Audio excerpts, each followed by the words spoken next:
Shalom, when the self souls but giving no praise to Yahweh, Bashem, El Shah, Bashem, Kakadash, double honors the apostle, great milestone, and honestly both doing the work, the most on truth and in sincerity.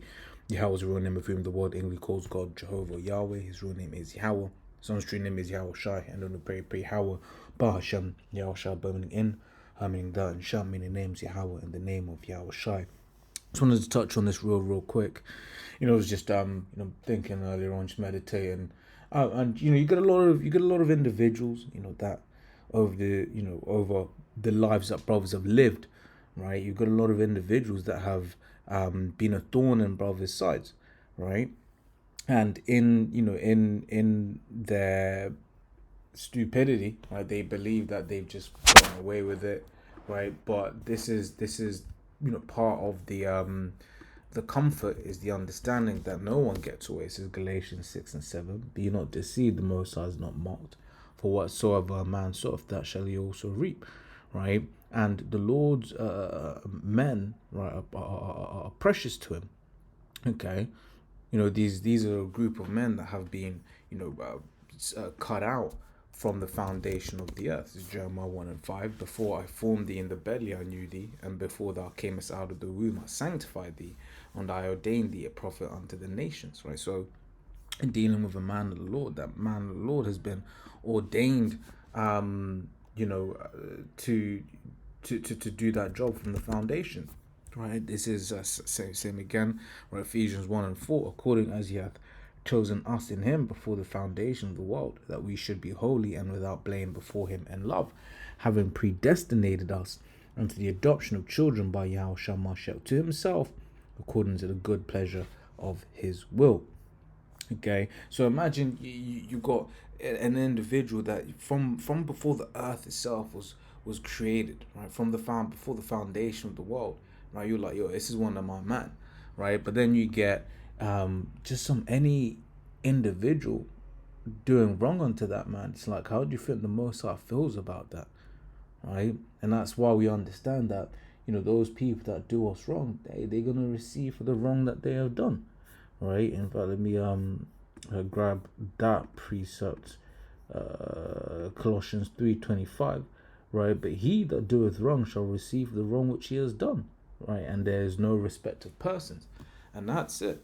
Right? Because at the end of the day, it's just like, if the Most High wants to impute that wrong that individual has done onto one of the men of the Lord can do it, right? And the Lord will do it, right? This is all up until the mercies of the Lord. But the point of this lesson is just like, you get a lot of people that are wrong brothers, right? Whether it be colleagues, whether it be women, right? Whether it be random passers-by, okay? Well, because Satan, and in that moment, just jumped on them, right, to be a demon onto a brother, right, and then we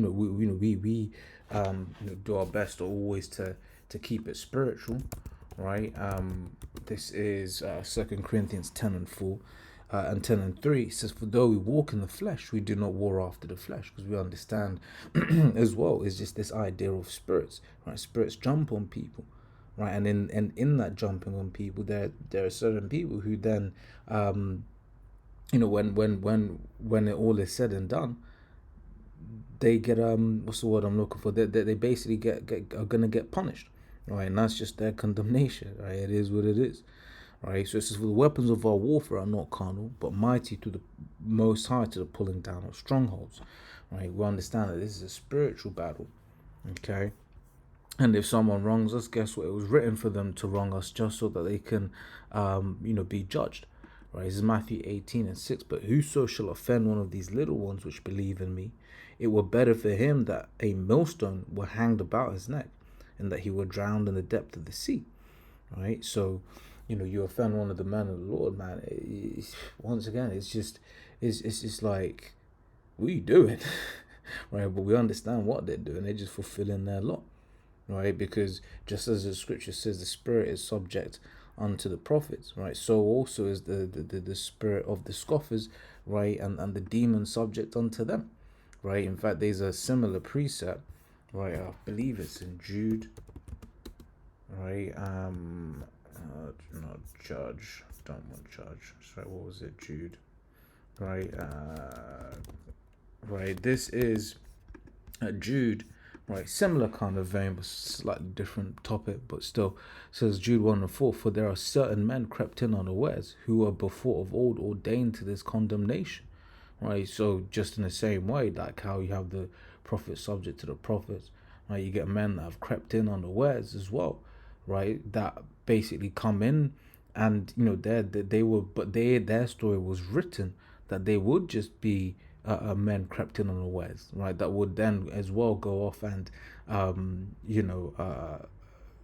like become scoffers against the men of the Lord, and they too have to pay, right? Because as well, when I was putting this lesson together real quick, right, one of the precepts I came across was this example in Numbers, the 12th chapter, right?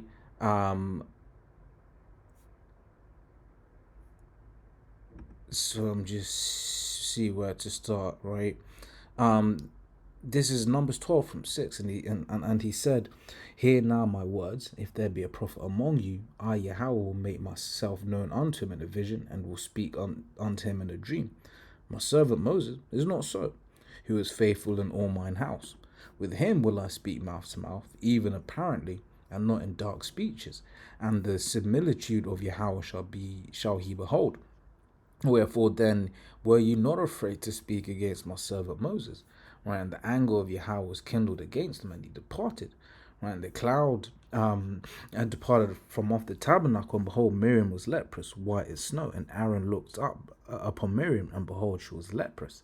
Right. So the point there is like, even just saying, the wrong thing about the man of the Lord can hold you accountable for that. So for instance, I'm thinking about, you get these guys in these other camps, right? They'll be making mockery and making laughing and joking, right, about men, that are doing the work, that are laboring, right, in righteousness, right, to the best of the ability that the Lord allows us on this side, right? And they're making laugh and scoffing. It's like, yo, there's an example here where the Most High was annoyed at Aaron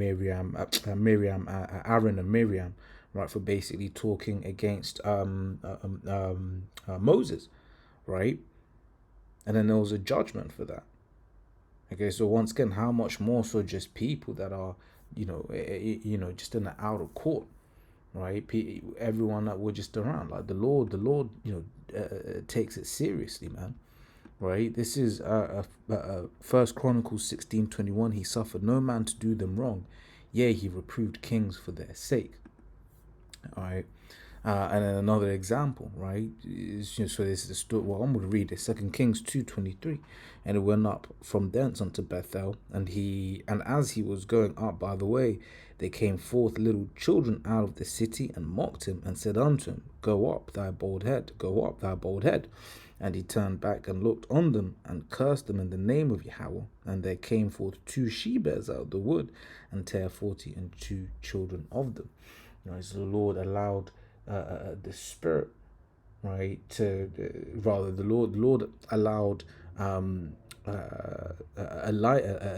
Elisha, right, to basically call up to use the Spirit to basically call up a group of she-bears, right, to basically destroy some little we would call them YNs, right? We'd call them YNs, right, nowadays, right, to basically go to get the judgment necessary, right? Yeah, I didn't have anything there, but yeah, it's just a quick one. I just wanted to try to put something together, and that so just meditating, and you get people that don't understand that they've got something waiting for them, right? Because they've wronged the men of the Lord, right? And the Lord once again doesn't take kindly to that. So as always, Lord, all those edifying. Till the next time we say Shalom.